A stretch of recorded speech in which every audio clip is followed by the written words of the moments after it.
নমস্কাৰ বন্ধু বান্ধৱীসকল অসম চৰকাৰৰ দ্বাৰা অনুষ্ঠিত হ'ব লগা বিভিন্ন বিভাগৰ নিযুক্তি পৰীক্ষাৰ সহায়ক হোৱাকৈ অসমীয়া সাহিত্যৰ ওপৰত এলানি জিকে লৈ আনিছোঁ। ইয়াৰে আগৰ ভিডিঅ'টোত ইতিমধ্যে 15টা কুৱেশ্যন আলোচনা কৰিছোঁ। আজিৰ এই দ্বিতীয় পাৰ্টত আকৌ 15টা কুৱেশ্যন আলোচনা কৰিম। যিসকলে প্ৰথম পাৰ্টটো চোৱা নাই এই ভিডিঅ'টোৰ ডেছক্ৰিপশ্যনত লিংকটো দিয়া আছে, আপোনালোকে চাই ল'ব পাৰিব। আহক এতিয়া ভিডিঅ'টো আৰম্ভ কৰোঁ। বন্ধু বান্ধৱীসকল প্ৰথম পাৰ্টত কুৱেশ্যনসমূহৰ অপশ্যনসমূহ দিয়া হোৱা নাছিলে, কিন্তু এই পাৰ্টটোত অপশ্যনসমূহ দিয়া গৈছে, লগতে কুৱেশ্যনসমূহৰ সৈতে জড়িত আনুষংগিক তথ্যসমূহ আলোচনা কৰা হৈছে। আগৰ পাৰ্টটোত যিহেতু 15টা কুৱেশ্যন আলোচনা কৰিছোঁ, গতিকে আজি 16 নম্বৰৰ পৰা আৰম্ভ হ'ব। 16 নম্বৰ কুৱেশ্যনটোলৈ আহিছোঁ। বিষ্ণুপ্ৰসাদ ৰাভাৰ জীৱনৰ আধাৰত ৰচিত উপন্যাসখনৰ নাম কি? ইয়াতে 4টা অপশ্যন দিয়া আছে। শুদ্ধ উত্তৰটো হ'ব ফেৰেংগা দাও। আৰু এইখন উপন্যাস লিখিছিলে মেদিনী চৌধুৰীয়ে। তেওঁ 1999 চনত বিপন্ন অসমৰ উপন্যাসখনৰ বাবে সাহিত্য একাডেমী বঁটা লাভ কৰিছিল। নেক্সট কুৱেশ্যন, অসম সাহিত্য সভাৰ প্ৰথমখন অধিৱেশন ক'ত অনুষ্ঠিত হৈছিল?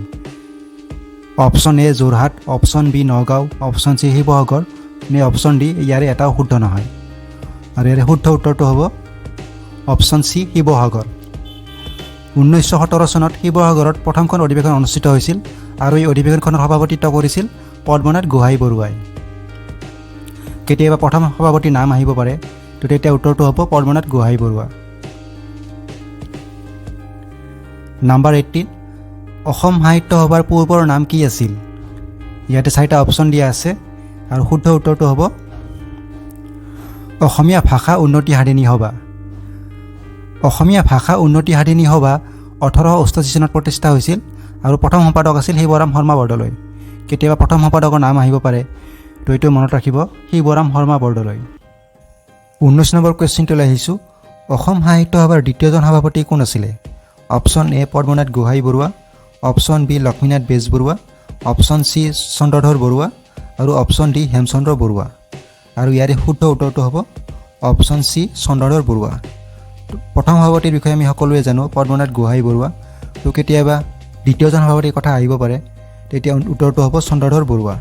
তেওঁ 1918 চনত গোৱালপাৰাত অনুষ্ঠিত হোৱা অসম সাহিত্য সভাৰ দ্বিতীয়খন অধিৱেশনত সভাপতিত্ব কৰিছিলে। সেইদৰে তৃতীয়খন সভা অনুষ্ঠিত হৈছিলে বৰপেটাত 1919 চনত আৰু সভাপতিত্ব কৰিছিল কালিৰাম বেদীয়ে। চতুৰ্থখন অনুষ্ঠিত হৈছিলে তেজপুৰত, সভাপতিত্ব কৰিছিল হেমচন্দ্ৰ গোস্বামীয়ে। ইয়াতে চনটো উল্লেখ কৰা নাই, সেইটো 1920 চন হ'ব, আপোনালোকে নোট কৰি ল'ব, ঠিক আছে। 20 নম্বৰ কুৱেশ্যন, অসম সাহিত্য সভাৰ প্ৰথমগৰাকী প্ৰধান সম্পাদক কোন আছিলে? Option A Shivram Sharma Bordoloi, option B Kanaklal Barua, option C Tirthanath Kakati আৰু অপশ্যন ডি শৰৎচন্দ্ৰ গোস্বামী। আৰু শুদ্ধ উত্তৰটো হ'ব অপশ্যন ডি শৰৎচন্দ্ৰ গোস্বামী। তেওঁ 1920 চনৰ পৰা 1927 চনলৈ সম্পাদক ৰূপে কাৰ্যনিৰ্বাহ কৰিছিল।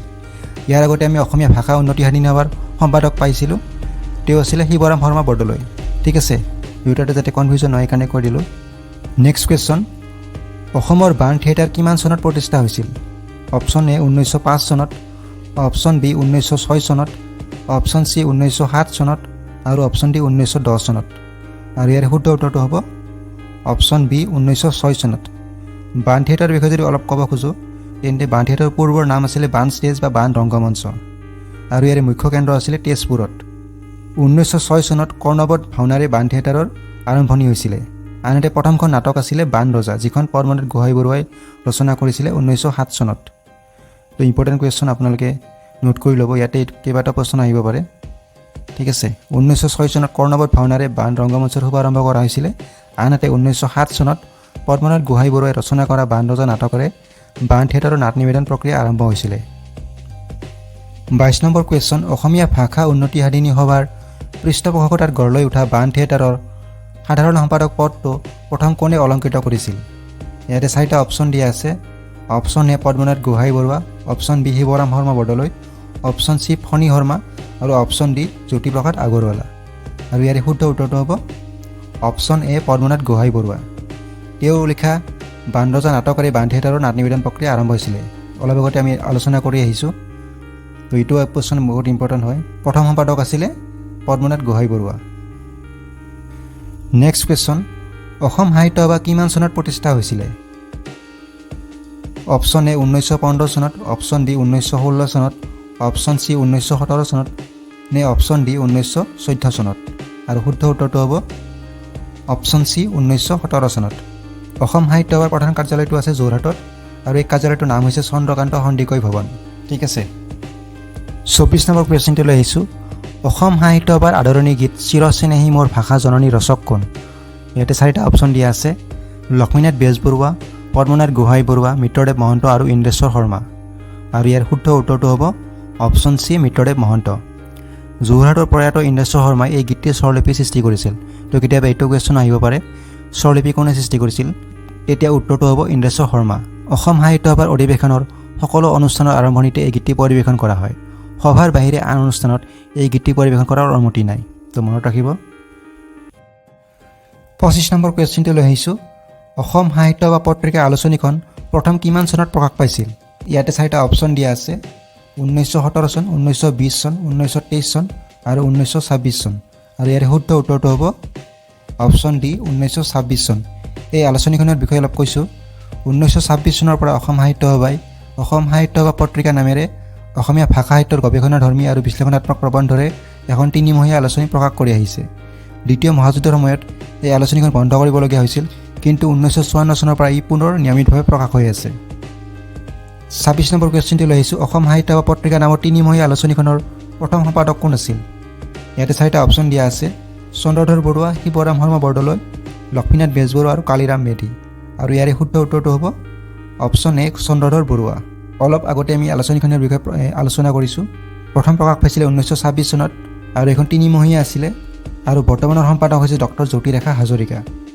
27 নম্বৰ কুৱেশ্যনটো লৈ আহিছোঁ। অসম সাহিত্য সভাৰ বৰ্তমানৰ প্ৰতীক চিহ্নটো কিমান চনত গ্ৰহণ কৰা হৈছিলে? এইটো বহুত ইম্পৰ্টেণ্ট কুৱেশ্যন।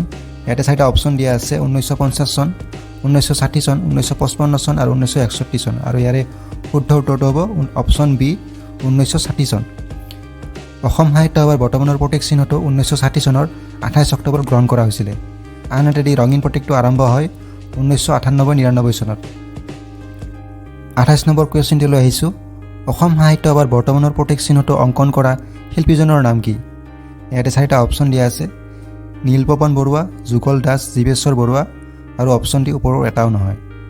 আৰু ইয়াৰে শুদ্ধ উত্তৰটো হ'ব অপশ্যন বি যুগল দাস। আমি ইতিমধ্যে আলোচনা কৰিছোঁ এই প্ৰতীক চিহ্নটো 1960 চনৰ 28 অক্টোবৰত গ্ৰহণ কৰা হৈছিলে। তো আপোনালোকে মনত ৰাখিব, কেতিয়াবা শিল্পীজনৰ নামটো আহিব পাৰে। 29 নম্বৰ কুৱেশ্যনটো লৈ আহিছোঁ। বড়ো সাহিত্য সভা কিমান চনৰ প্ৰতিষ্ঠা হৈছিল? ইয়াতে 4টা অপশ্যন দিয়া আছে। 1948 চন, 1950 চন, 1952 চন আৰু 1953 চন।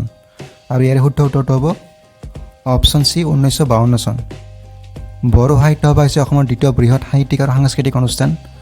বড়ো সাহিত্য সংস্কৃতিৰ উন্নতি আৰু প্ৰসাৰৰ বাবে 1952 চনৰ 16 নৱেম্বৰত বড়ো সাহিত্য সভা গঠন কৰা হয় আৰু ইয়াৰে মুখ্য কাৰ্যালয় আছে কোকৰাঝাৰত। ঠিক আছে। আজিৰ শেষৰ কুৱেশ্যনটি লৈ আহিছোঁ। নিম্নলিখিত কোনজন ব্যক্তি বড়ো সাহিত্য সভাৰ প্ৰথমগৰাকী সভাপতি আছিল? ইয়াতে 4টা অপশ্যন দিয়া আছে। সোণাৰাম থাউচেন, পদ্মনাথ গোহাঁই বৰুৱা, সতীশ চন্দ্ৰ বসুমতাৰী আৰু জয়ভদ্ৰ হাগছে। আৰু ইয়াৰে শুদ্ধ উত্তৰটো হ'ব অপশ্যন ডি জয়ভদ্ৰ হাগছে। তেওঁ 1952 চনৰ পৰা 1964 চনলৈ সভাপতি আছিলে। আৰু কেতিয়াবা বড়ো সাহিত্য সভাৰ প্ৰথমগৰাকী সম্পাদকৰ নাম আহিব পাৰে, তেতিয়া উত্তৰটো হ'ব সোণাৰাম থাউচেন। তেওঁ 1952 চনৰ পৰা 1955 চনলৈ সম্পাদক হিচাপে কাৰ্যনিৰ্বাহ কৰিছিল। ঠিক আছে বন্ধুসকল, আজিৰ এই দ্বিতীয় পাৰ্টটোত এই 15টা কুৱেশ্যন আলোচনা কৰিলোঁ। আশা কৰিছোঁ আপোনালোকৰ প্ৰস্তুতিত কিঞ্চিত হ'লেও সহায় কৰিব। ভিডিঅ'সমূহ চাই ভাল পালে লাইক কমেণ্টৰ লগতে শ্বেয়াৰ কৰি দিব। যদিহে চেনেলটো এতিয়ালৈ ছাবস্ক্ৰাইব কৰা নাই, প্লিজ ছাবস্ক্ৰাইব কৰি দিব আৰু ওপৰৰ বেল আইকনটোত ক্লিক কৰি অল ছিলেক্ট কৰি দিব, যাতে ভিডিঅ'সমূহৰ ন'টিফিকেশ্যন নিয়মিতভাৱে পাই থাকে। তৃতীয় পাৰ্টটোত আৰু কেইটামান দৰকাৰী জিকে লৈ আহিম। পুনৰ লগ পাম। ধন্যবাদ।